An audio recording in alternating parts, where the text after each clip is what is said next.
Este é um relato de bordo, março de 2017.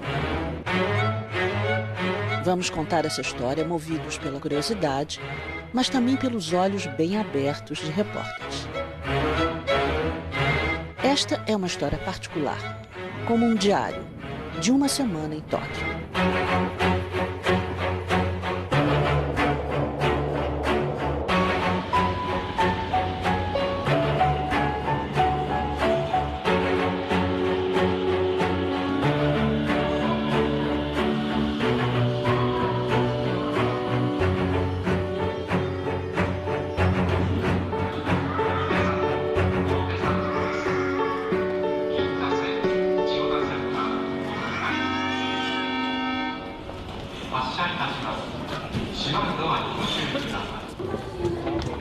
Primeira impressão, os metrôs.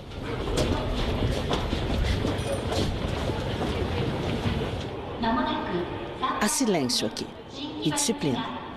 Quem chega primeiro fica na frente da plataforma e, claro, entra primeiro.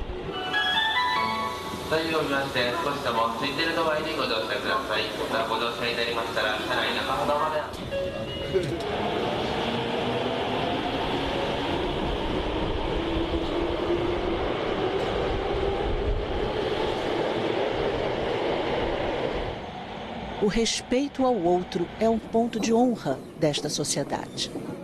Cada um se protege e protege o outro de possíveis vírus. Aqui não se ouve celular, em hipótese alguma. E você acomoda seus pertences e pode seguir sua leitura segura. Assim são os japoneses.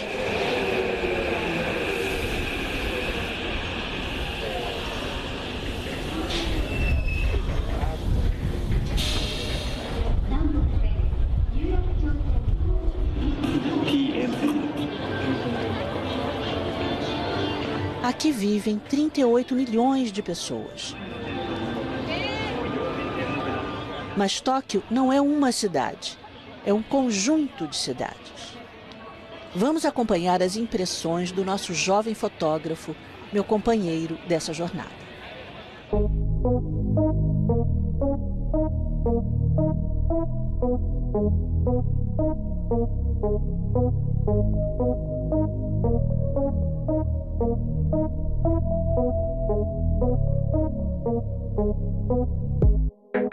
Ontem eu fui na rua onde concentra o maior número de pessoas aqui. É tipo uma avenida. Quando o sinal fecha, caraca, tipo, a rua meio que some, mano. É muita gente atravessando, indo pra lá e pra cá, indo pra lá e pra cá. Foi lá onde gravaram o filme do Velozes e Furiosos em Tóquio.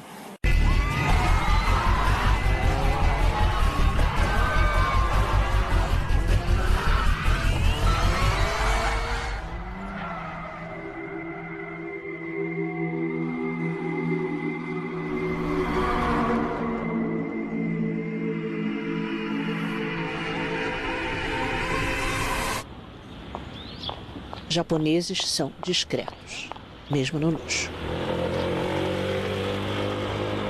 Por essas redondezas reina a riqueza, mas num tom abaixo do que se vê em geral em grandes cidades como Nova York.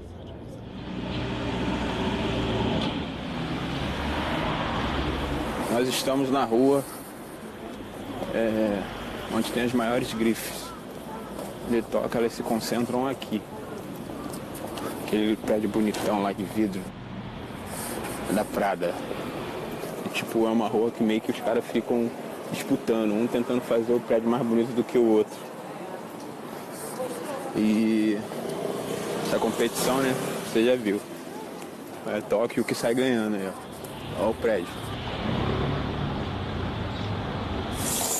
Galera trabalhando, firme, forte. Hã? Essa é a casa que a gente vai fazer. Foi irado. Então, gente, cheguei no lugar de gravação. Fui! Marcamos nossa entrevista com o arquiteto Kengo Kuma nesta casa de chá projetada por ele, a Sunny Hills. Kuma é um celebrado arquiteto japonês, é dele o projeto do Estádio Olímpico. Tóquio será a sede da Olimpíada de 2020. Alguns projetos de Kuma: um hospital, uma creche. Fora do Japão, o Museu de Arte Popular na China. E uma casa modelo num trailer. É dele também a recém-inaugurada Casa do Japão, em plena Avenida Paulista. Essa nova casa tem um traço característico de sua obra: o uso da madeira kinoki, que veste a fachada em encaixes.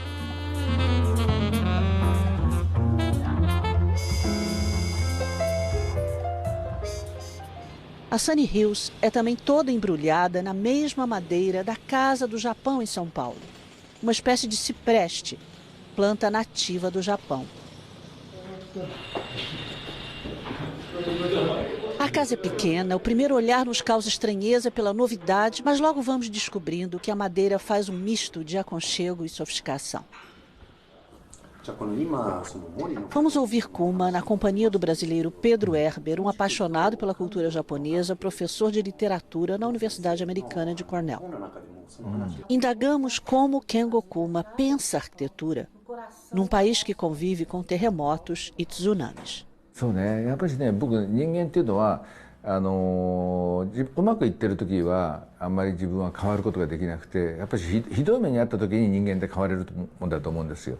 僕自身もそうだったしね。でやっぱりそういうカタストロフみたいなものは時に初めて人間ってのはこのままじゃいけないんだなと思って新しい方向に行けると思っていて、リスボンの大地震はやっぱりそういうふうに人間が変われた一つの時期だし、今度の3.11をはじめここのところ10年ぐらいで世界中でいろんな世界中でいろんな津波や地震がもうたくさんあって、ハリケーンもあって、やっぱりこのままじゃいけないんだなっていうふうに思って、それはやっぱり自然と戦うっていう思想じゃダメで、自然と戦っても自然の力の方が絶対強いわけだから、コンクリートで海の周りに作れば津波でどんなに強く作っても津波でやられちゃうから、やっぱり自然っていうものをちゃんとよく知って自然を尊敬してそういうふうにしなきゃいけないんだなっていうふうに人間がこれから変わっていくためのそのカタストロフはもうすごいチャンスだと思いますね。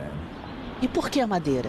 コンクリートや鉄で建築作ってると、コンクリートや鉄っていうのはあんまり色が変わったりとかしないから、永遠にもうずっとそこに立ってるようなそういう錯覚を持っちゃうんですよね。でも木使ってると木っていうのは必ずすぐ色が変わってくるから、だんだんと木も年取るしいつかは死ぬんだな、やっぱりそれも自分も同じなんだな、いつかは死ぬんだなってことをいつも教えてくれてるから、そういう材料を使うってことはやっぱりすごく人間にいろんなことを教えてくれると思うんですね。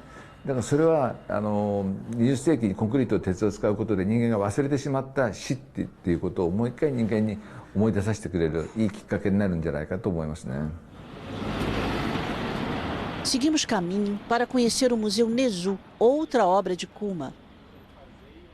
O museu foi projetado para abrigar o acervo de um grande colecionador. O telhado é a grande assinatura de Kuma que garante abrigo e sombra. Sombras ligam edifícios ao chão e dão conforto à arquitetura e ao calor da cidade. Observa o arquiteto.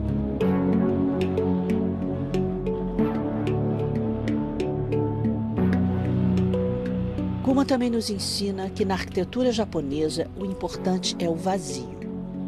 É lá, no vazio, que sentimos as mudanças da luz, as mudanças do tempo e até as mudanças do cheiro. E assim se estabelece uma relação entre o vazio e o corpo humano. E como se tudo não bastasse, o museu abraça um jardim tipicamente japonês.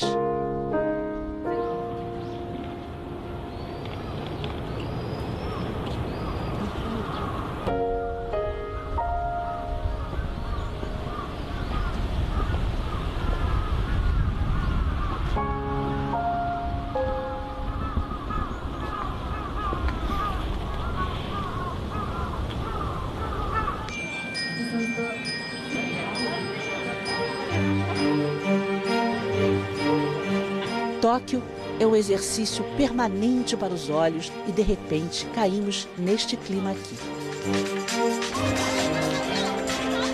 Uma única rua em que se anda de lá para cá, de cá para lá, é quase um parque de diversões. Toda a rua tem cheiro de tutti-frutti, pra vocês terem uma ideia. Aqui o que vale é a suspensão da realidade. Ver, ser visto. Ser alguém que está escondido lá dentro de você. Quer trocar dinheiro? Como é que você faz dinheiro? No meio daquele frenesi, descobrimos uma máquina de trocar dinheiro. Colocamos uma nota de dólar e... Vai sair o dinheiro aqui. tudo resolvido. Seguimos caminho. Aqui, o importante é mimetizar seus personagens. Personagens que podem ter saído das histórias dos mangás. Os quadrinhos que os japoneses tanto amam.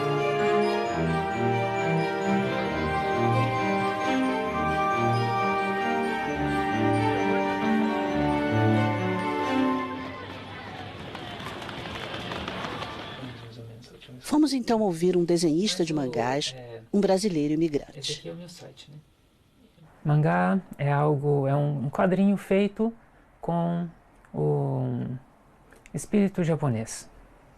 Isso significa que quem está fazendo não precisa ser japonês. Aqui no Japão você tem quadrinhos para praticamente tudo. Você tem quadrinhos divididos público masculino, público feminino. Ainda dentro disso, para estudantes, para pessoal que começou a trabalhar, para um pessoal de mais idade. E assim, muito segmentado, muito diversificado. E dentro disso, os mais variados temas. Tem até mangá sobre filosofia, tem mangá sobre história. Pessoal que inclusive estuda, né? Os estudantes, eles às vezes não dão conta de acompanhar o livro de história, que é muito sakao e tudo mais, aí eles vão e veem a série do mangá, que é feita bem fidedigna, assim, com a história mesmo, e aprendem dali, né? Então acho que dentro desse universo enorme, eu encontrei o meu cantinho com o Zen Budismo, por exemplo. O que te fez sair do Brasil? Há quanto tempo você está aqui? Quando tinha 14 anos, eu já gostava de quadrinho, tive contato com os quadrinhos japoneses através do Cavaleiros do Zodíaco. Né? O pessoal da minha geração é quase todo mundo através do Cavaleiros do Zodíaco. E aí comecei a estudar japonês para poder ler os originais, poder conversar com os autores japoneses. E surgiu a oportunidade de fazer intercâmbio no segundo grau. Aí eu vim para cá e morei 1 ano aqui, em homestay, em casas de família japonesas. Gostei muito da experiência e falei, bom, quero vir para realmente trabalhar aqui, né, como artista de quadrinhos. E então voltei para o Brasil, fiz a Universidade de Belas Artes. Enquanto fazia a universidade, fui tentando bolsas e consegui uma para fazer um mestrado em Belas Artes aqui. Aí foi quando voltei dessa vez definitivo, em 2006. Você vive do seu trabalho? Dá para viver? Sim, bem modestamente. Mas eu ganho o necessário, né, e está muito bom. É bom que a gente vê o que é realmente essencial. Né? A cultura japonesa tem muitas coisas interessantes que complementam a cultura brasileira. Né? E então, estar nesse ambiente, poder aprender, né, mais sobre essas coisas, essas qualidades humanas, e também, como um estrangeiro, poder às vezes contribuir com algumas coisas que o pessoal precisa, como flexibilidade, às vezes. Né? Às vezes o pessoal aqui fica muito preso nas regras e acaba sofrendo com isso. Por exemplo, tem aqui uma coisa bem singela, mas você dá para ver que eles estão suando aqui, né? E eles estão, esse suar frio quando você está tenso, é uma coisa muito frequente no mangá japonês, porque os japoneses passam muito por isso também. Eles se cobram muito, né, com esse senso de responsabilidade, assim, então, frequentemente por uma coisa que às vezes pra gente parece até pequena, bobinha, eles ficam todo tensos, e agora o que eu vou fazer? Os mangás estão por todo lado. E muitas vezes o retrato da solidão é assim. Mas por onde anda o meu companheiro dessa jornada? Akihabara, o maior centro de eletrônico do mundo, rapaz. Neguinho. Tô indo agora ali, ó. Clube Sega. Vamos ver o que tem de bom ali dentro. Vamos lá, que senão abriu. O bonde tá passando. Vambora. Demorei, mas achei o local. Olá, arcade, Street Fighter. Street Fighter. The King of Fighters, Street Fighter. Ah, ok, thank you. O momento mais esperado. Tananana. Ah, moleque, me achei. Metal Slug 4, Tekken 7. Eu subi pra ver qual é. Acho que foi, hein? Vamos lá. Ih! Tá de novo.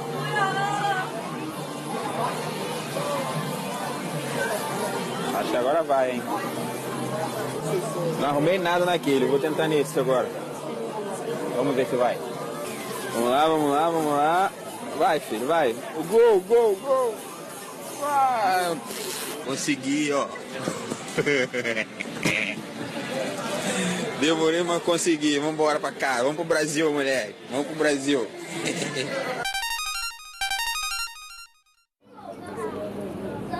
Os dados mais ou menos aceitos assim, em diversas fontes são que seria 80% de classe média no Japão hoje em dia. E que é muito impressionante, né? Apesar de que essa classe média está encolhendo um pouco nos últimos 10 anos, principalmente, com essa questão da flexibilização do trabalho. Antes tinha um costume de emprego para a vida toda, né? Nas grandes empresas japonesas, essa tradição do pós-guerra, pelo menos, e isso diminuiu agora a coisa dos freelancers e tudo. Com isso a classe média está diminuindo, mas ainda assim é enorme. E a porcentagem, claro que tem gente muito rica, mas é uma porcentagem muito pequena.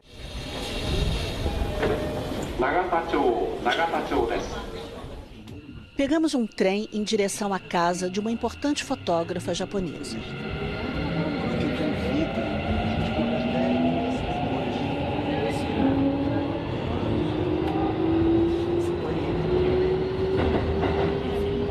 Fomos apreciando a paisagem, conhecendo a periferia de Tóquio.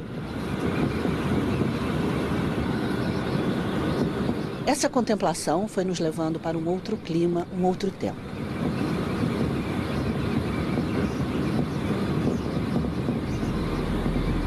Os japoneses têm na memória viva a Segunda Guerra Mundial, e não poderia ser diferente. Eles foram atingidos por 2 bombas atômicas nas cidades de Hiroshima e Nagasaki. Era 6 de agosto de 1945, quando os americanos lançaram a primeira bomba atômica. 3 dias depois, o segundo ataque nuclear. Para esse relato de bordo que você acompanha aqui, era importante indagar como os artistas vivenciam em seus trabalhos essas memórias, 72 anos depois da derrota dos japoneses na guerra.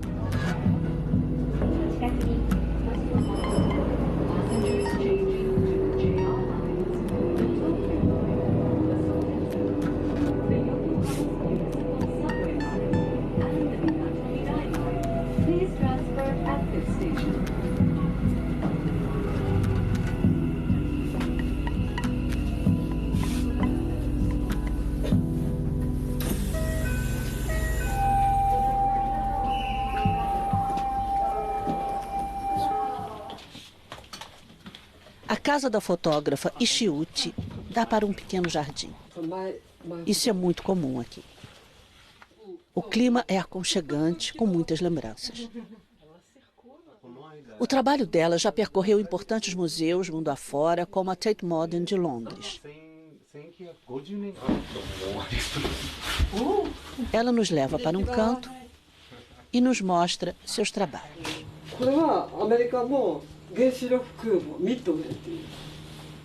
É muito comum nas casas japonesas um altar como esse. A homenagem à pessoa da família que morreu. Aqui as honras são para a mãe de Ishiuchi. Cada elemento tem uma função específica para ajudar o espírito a alcançar a paz. Ishiuchi nos conta que, quando criança, foi morar perto de uma base militar que até hoje é ocupada pelos americanos. É um dos preços da derrota na guerra. E morar perto dos americanos foi transformador na obra desta mulher. で初めてその横須賀っていうか基地が目の前にあるっていう現実がね、なんか国境が目の前にあるんだっていうなんかすごく不思議な感じを受けたんですよ。でもそれが要するにアメリカの基地だったわけ。だから何か日本にいながら目の前に国境があって、なんかアメリカのその基地とあと要するに占領されてるわけですよ。30年。A memória é o elemento do trabalho dela, como a cena de Hiroshima pós-guerra. Ishiuchi fez também um belo trabalho fotografando os objetos pessoais da mexicana Frida Kahlo. Ishiuchi lançou sua câmera fotográfica nos objetos de Frida Kahlo, que resumem a intimidade da mexicana, também na sua dor.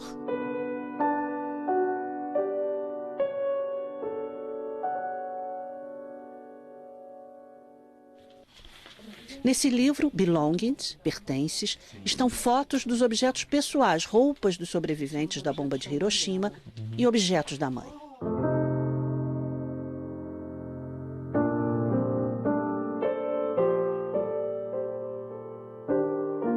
Há na simplificação, na escolha de cada elemento, um forte impacto.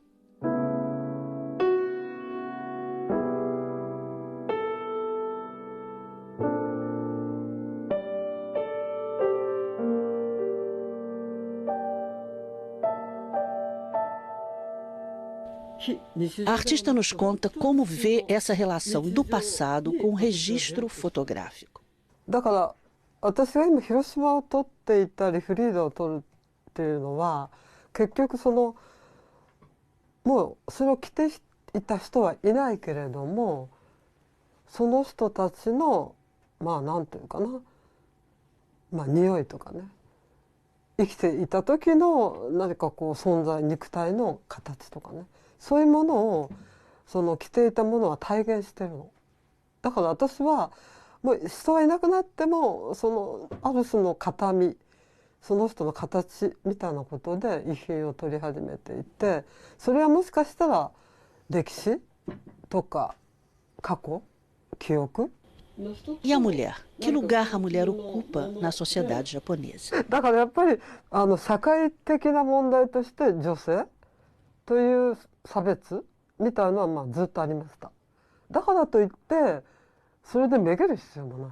私は私で勝手にやってきたから、それでこう弱気になっても仕方がない。この日本の社会にいる限り戦うっていうのはとっても難しいけれども、自分のスタンスをきちっと持つ。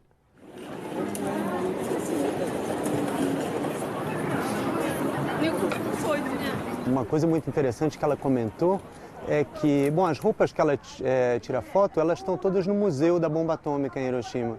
E muitas dessas roupas chegaram recentemente, que as famílias levam para o museu, continuam levando para o museu. Foi nesse momento até que ela comentou que essa história ainda não acabou, ainda está sendo contada. Você acompanha no próximo bloco. Entramos nesse mundo e experimentamos estar aqui também numa sensação de infinito, sem paredes, talvez sem limites.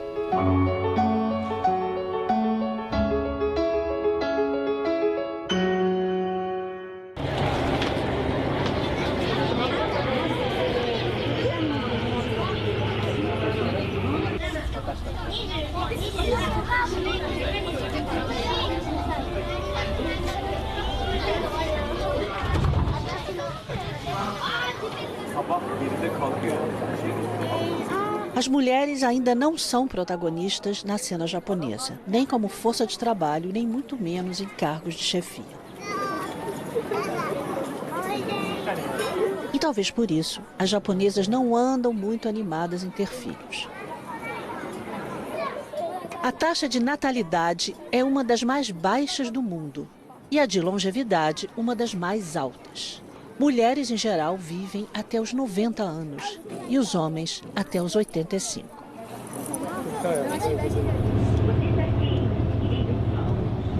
Fomos visitar um dos bairros no subúrbio de Tóquio, conhecido como New Town, Cidade Nova.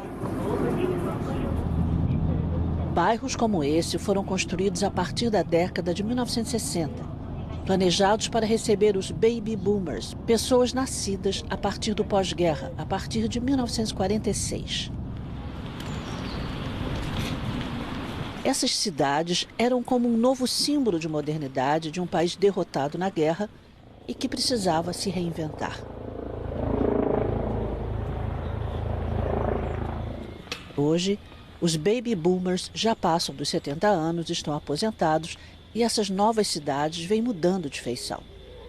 We call sometimes Silver Town or Golden Town, then because many aged people live here.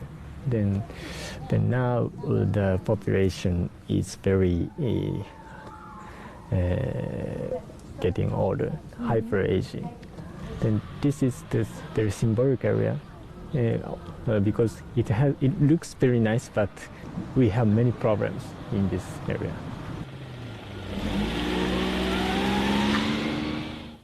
Jovens já não querem viver por aqui por ser longe dos centros urbanos, pois esta simpática região está arriscada de se tornar uma cidade fantasma.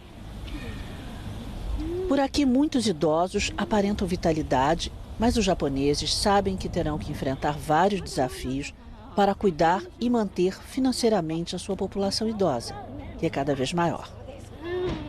They have to live 20 years longer from now by themselves. O governo oferece cuidados de enfermagem a todas as pessoas com mais de 65 anos, independentemente da renda.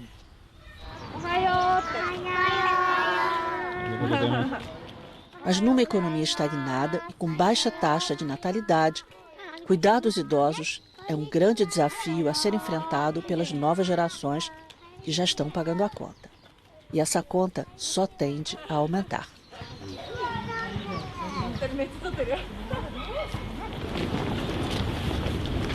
Andando pelas ruas, fomos descobrindo cenas curiosas, pelo menos para nós brasileiros. Aqui não se fuma na rua. A regra é seguida à risca. Os fumantes devem ficar em espaços pré-determinados.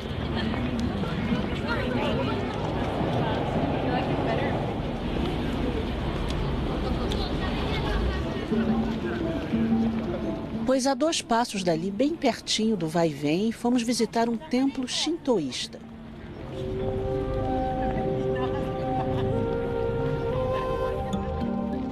Há que se fazer esse cumprimento logo na entrada.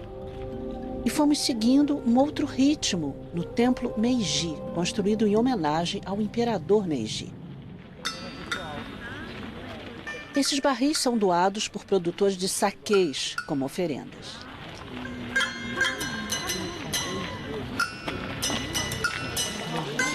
Antes de entrar, um monge nos orienta a beber água num gesto de purificação.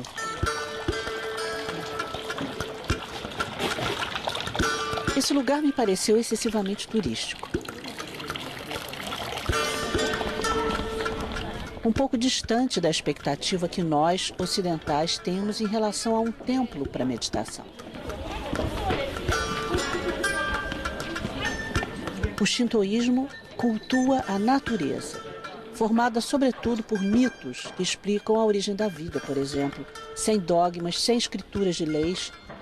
Aqui, o ponto central é, sim, a relação de respeito do homem com a natureza.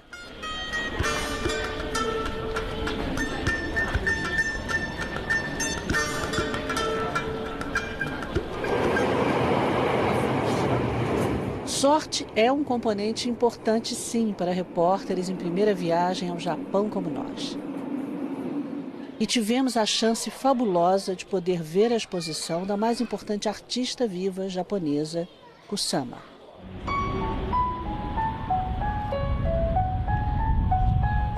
Um espaço magnífico, o Centro Nacional de Arte. E aqui fora, as árvores cobertas com as famosas bolas que permeiam o trabalho da artista já anunciavam o que veríamos lá dentro. Kusama sofre de esquizofrenia e está agora com 88 anos.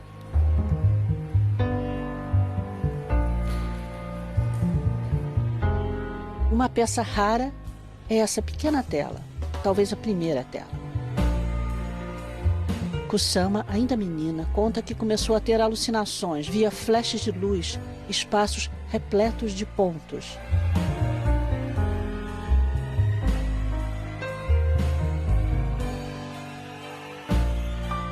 Transportou sua aflição para a arte e assim foi compondo uma trajetória brilhante. Superdimensionou suas aflições. Criou uma abóbora gigante e, de novo, aqui, a volta à infância. Seu pai era fazendeiro, a abóbora esteve presente em seu plano de visão desde sempre. Experimentou vários caminhos que a arte nos dá: pintura, colagem, escultura, performance, muito antes da moda das performances, uma autorretratação muito antes dos selfies e a repetição, sempre a repetição. Entramos nesse mundo e experimentamos estar aqui também numa sensação de infinito, sem paredes, talvez sem limites. E o que acha o nosso jovem fotógrafo sobre Kusama?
A Kusama, o que eu acho que é o mais importante, mais impressionante, é que ela continua trabalhando. Ela vive hoje em Tóquio, num hospital, um hospital meio enfim, pessoas com problemas psicológicos. Ela se locomove com dificuldade, não fala muito, mas continua ativa e pintando, enfim, com as próprias mãos, né? Mas o que eu acho que é muito interessante é aquilo que ela fala de que se não fosse a arte, ela teria se suicidado há muito tempo. Agora, a Kusama, ela sempre foi muito ligada no lado comercial da arte. Ela foi uma campeã da autopromoção. Nos anos 60 em Nova York, ela era super famosa, ela organizava performances e já comunicava sempre à mídia. Kusama fez e faz muitos herdeiros na cena artística. As provocações saem dos limites convencionais de telas e esculturas.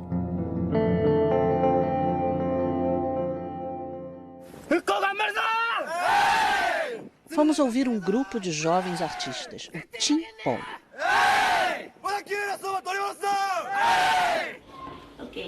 A entrevista aconteceu numa pequena casa de madeira montada dentro de uma galeria de arte em Tóquio. A casa faz parte de um trabalho deles nos arredores de Tijuana, na fronteira do México com os Estados Unidos.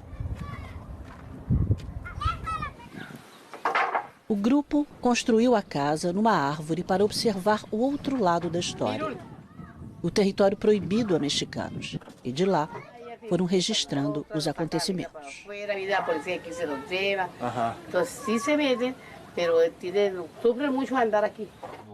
Timpon é um coletivo altamente provocador.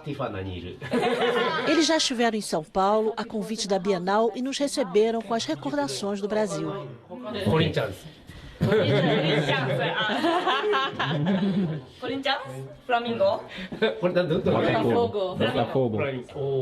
O desastre da usina nuclear de Fukushima foi o tema de nossa conversa. Era março de 2011. Um terremoto, seguido de tsunami, atingiu a usina nuclear de Fukushima.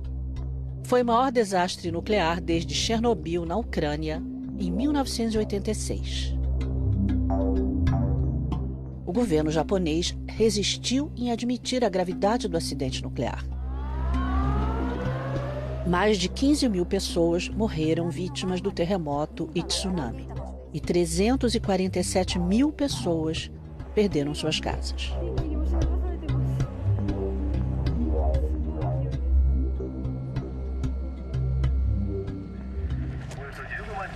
Esse grupo de jovens decide então que era preciso trazer essa história para a cena artística. 最初に入ったのは2011年のその原発事故が起きてから、20日目ぐらいかな。だから3月中の間、その時はまだ政府からまだ入っていいっていうか禁止令がまだ出てなかったんだよね。311から1ヶ月後ぐらいに30キロ圏内は入っちゃダメみたいなんだったんだけど、その前からに入って、聞いてめっちゃ怖かった。めっちゃ怖いんだけど、でそれでなんか報道の人たちも入ってない、そのマスコミも入らずで何が起こってるか分かんないし、でもそれでもその働いてる人たちはいるの、その中で同じ人間でっていうのもいるから、別に俺たちちょっと怖いけれども行かなきゃいけないなと思った。それで怖がってるだけじゃダメだなと思った。そのトレッキングみたいな感じで歩いたんだけど、その息が切れてくるので、防護いろいろこう重ね着してるから、マスクもしてるから、その息が切れてきてもっとこう深呼吸しちゃうでしょ。でそれを見せたから、やっぱそこですごいバッシングもあったし、だけど誰かがまず最初にやらないとやっぱり意味がないでしょ。その後に続かないから。E lá, bem perto da usina, observamos uma bandeira. A princípio, parece a bandeira do Japão. Depois, o desenho vai compondo o símbolo da energia nuclear.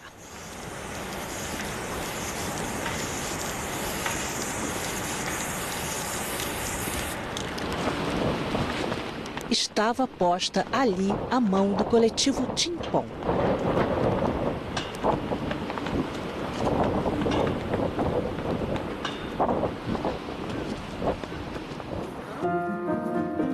Você acompanha no próximo bloco. Durante toda a nossa semana em Tóquio, a expectativa era ver a floração das cerejeiras. E foi justamente no nosso último dia que elas apareceram com mais força.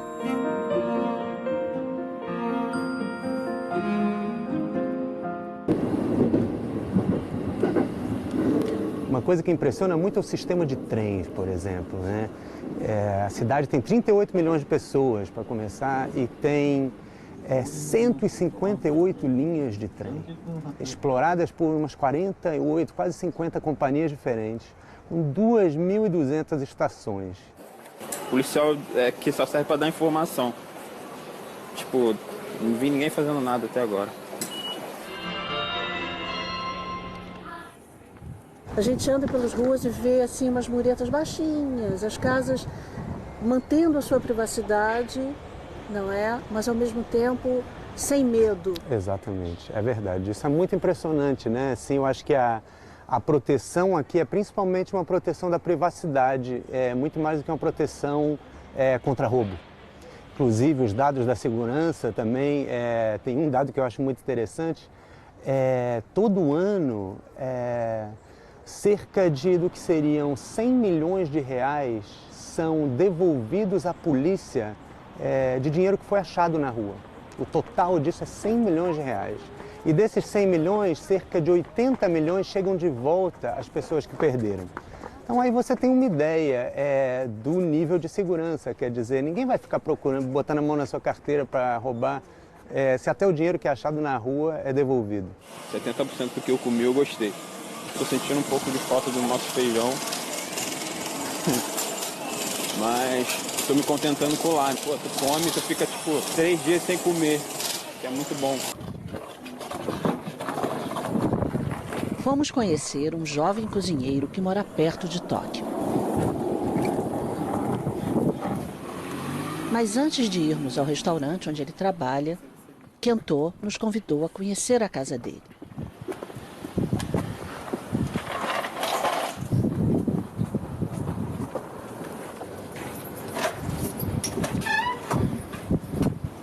Numa casa japonesa, não se entra nunca de sapatos. Os nossos, Kento tratou de arrumar todos viradinhos para a porta. Estava frio naquele dia e ele gentilmente me cobriu com cobertor. Ele vive sozinho, como a maioria dos jovens japoneses. 正直に言っていいんですか？彼女が欲しくて買った犬で、彼女が出てっちゃって俺が面倒見ることになったっていう。ポポです。ポポ。ポポ。ポポ。Essa é uma casa típica de quem vive sozinho. Cada espaço é aproveitado. E até a cama é inflável para, durante o dia, o espaço ter outra utilidade. Seguimos para o restaurante.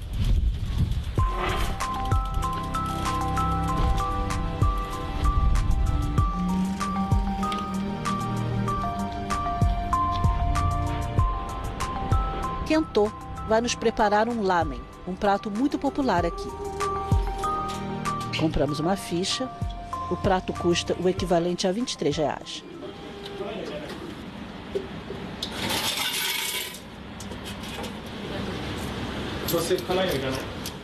E Kento segue na preparação.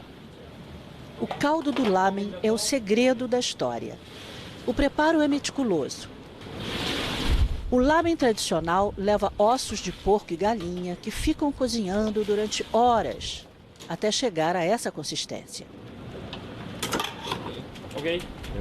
Ainda pode levar uma mistura de caldo de peixe. É um saboroso caldeirão de bruxa. Cada um tem o seu segredinho. Depois, o prato pode ganhar uma fatia de carne de porco, legumes e o que mais a imaginação trouxer.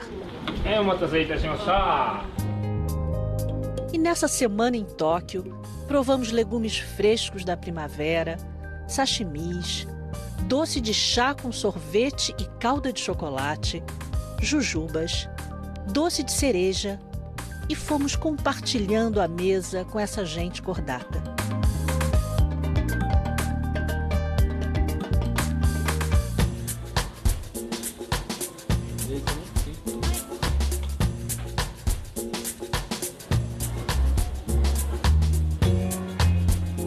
Delícias enchem as vitrines de lojas de luxo.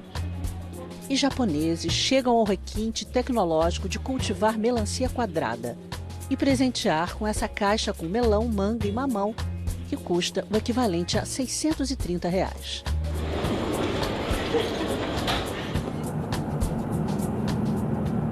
Nossa jornada ia se encerrando e decidimos ver a cidade do Alto.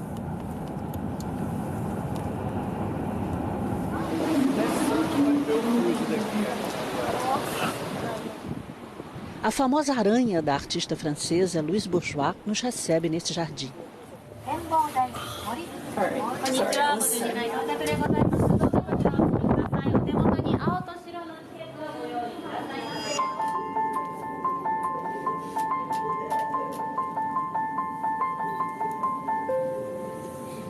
Do alto, avistamos uma torre de transmissão de televisão claramente inspirada na Torre Eiffel de Paris.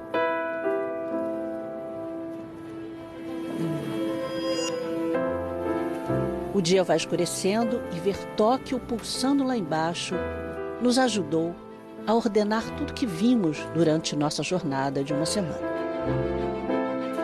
A ordem e disciplina no aparente caos urbano.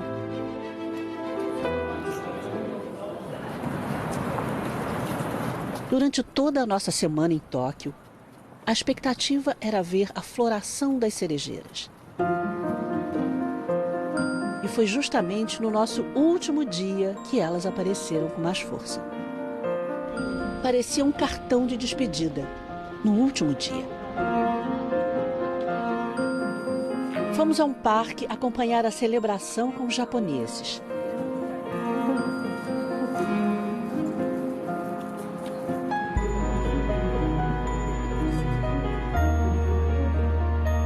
As cerejeiras florescem por apenas uma semana. É como a celebração da vida e também a fragilidade da vida.